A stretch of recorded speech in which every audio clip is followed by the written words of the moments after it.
हवा के लिए खिड़की का शीशा नीचा किया और थोड़ा झुंझलाया सा दिखा। आखिरकार उसके होठ हिले। गाड़ी रोको। जैसे ही कोई माफी मिल गई हो, ड्राइवर ने तुरंत ब्रेक लगाए और हड़बड़ी में गाड़ी को साइड में खड़ा कर दिया। 23 मिनट बाद सिटी हॉस्पिटल। एक बेपरवाह से दिखने वाले डॉक्टर ने सुहानी का रूटीन चेकअप किया। फिर उसकी गहरी आंखों ने उस झुंझलाए हुए आदमी यानी कि गौरव जिंदल की तरफ देखा। अपनी नाक पर रखे चश्मे को, जो शायद सिर्फ दिखावे के लिए था, ठीक करते हुए उसने एक अजीब सा ऐलान किया, यह प्रेग्नेंट नहीं है। मैंने यह नहीं पूछा था कि वो प्रेग्नेंट है या नहीं। मैंने कहा था चेक करके बताओ कि उसे कोई अंदरूनी चोट और नहीं आई है। गौरव जिंदल के तीखे नैन नक्शों और शाही रुतबे से एक अलग ही दबदबा झलक रहा था। उसकी चील जैसी तेज आंखों ने डॉक्टर को घूरा, जिससे कमरे में एक अजीब सा दबाव पैदा हो गया। पर उस जवान डॉक्टर को गौरव के इस रुतबे से कोई खौफ नहीं था। उसने घूमकर मेडिकल फाइल टेबल पर रखी और बोला, मेरे बड़े भाई, तुम इतनी खूबसूरत लड़की को रात के वक्त यहाँ लेकर आए हो, वो भी ये चेक कराने नहीं कि वो प्रेग्नेंट है या नहीं, बल्कि यह देखने कि कहीं तुम्हारी कार से टकराकर वो मर तो नहीं गई। यह थोड़ा अजीब नहीं है? गौरव जिंदल ने बस कैजुअल तरीके से उसे एक नज़र देखा और जवाब देना जरूरी नहीं समझा। डॉक्टर कबीर लगभग रोते हुए चिल्लाया, प्लीज़, तुम्हें कोई अंदाज़ा भी है कि जब तुम्हारा कॉल आया तब मैं अपनी ज़िंदगी के 108वें सच्चे प्यार के साथ कैंडल लाइट डिनर कर रहा था। मेरे प्लान के हिसाब से हमारा अगला कदम प्यार की गहराइयों में गोते लगाना और इंसानियत की आबादी बढ़ाने में अपना महान योगदान देना था।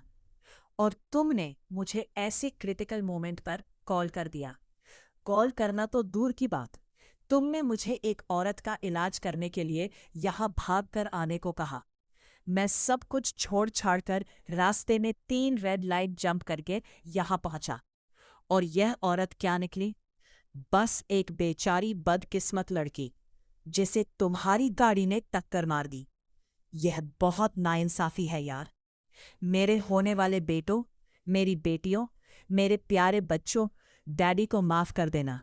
मैंने इस दुनिया में तुम्हारे आने में फिर से देरी कर दी। बकवास बंद करो। उसकी इस बकबक से गौरव जिंदल के सिर में दर्द होने लगा था, पर चिल्लाया। कबीर पर इसका कोई असर नहीं हुआ। वो थोड़ा और करीब खिसका और उसे घूरते हुए बोला, इतनी हसीन और खूबसूरत लड़की है, सच में तुम्हारा इसके साथ कोई खास रिश्ता नहीं है। वो बस एक लड़की है जिसे गलती से मेरी कार ने टक्कर मार दी। कबीर ने अपना सीना पकड़ लिया और एकदम दर्द भरा एक्सप्रेशन देते हुए बोला, तो फिर तुम अपने बेटे के बारे में क्या कहोगे? तुम्हारे आसपास तो कोई मादा मच्छर भी नहीं भटकती, और जो इक्का दुक्का लड़कियां दिखती भी है, उनके साथ भी तुम्हारा कोई ऐसा वैसा रिश्ता नहीं है।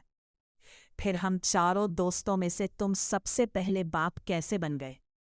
वो भी सीधे 5 साल के बेटे के। यह तो विज्ञान के खिलाफ है। पहले कुछ दिनों में गौरव जिंदल से यह सवाल ना जाने कितनी बार पूछा जा चुका था। अब फिर से वही बात सुनकर उसकी भ्रुकुटी अपने आप तन गई।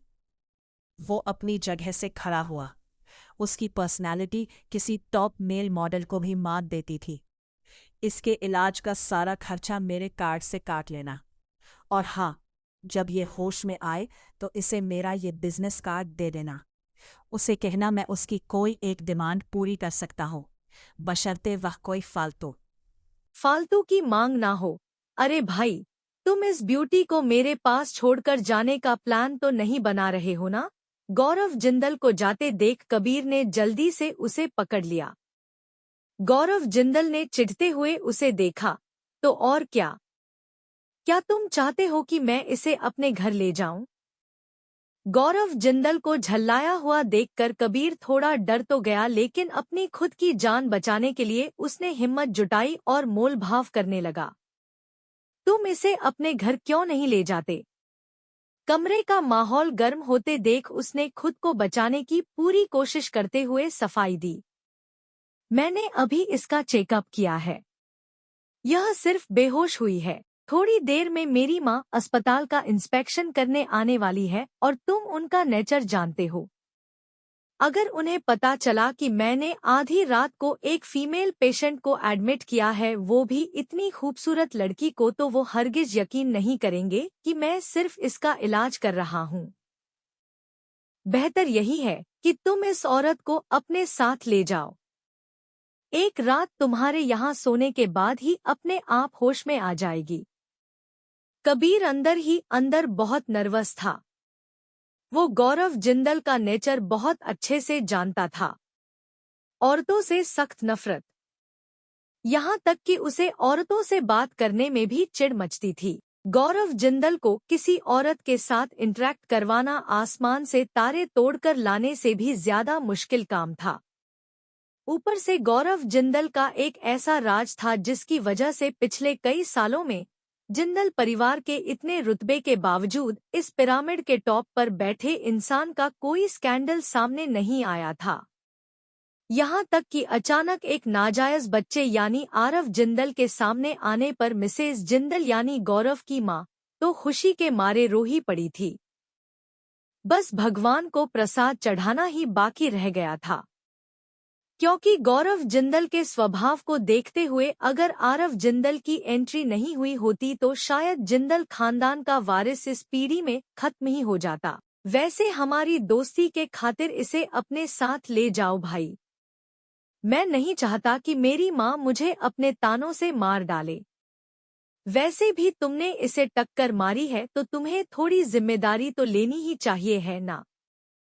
बड़े भाई मेरी थोड़ी सी मदद कर दो प्लीज प्लीज।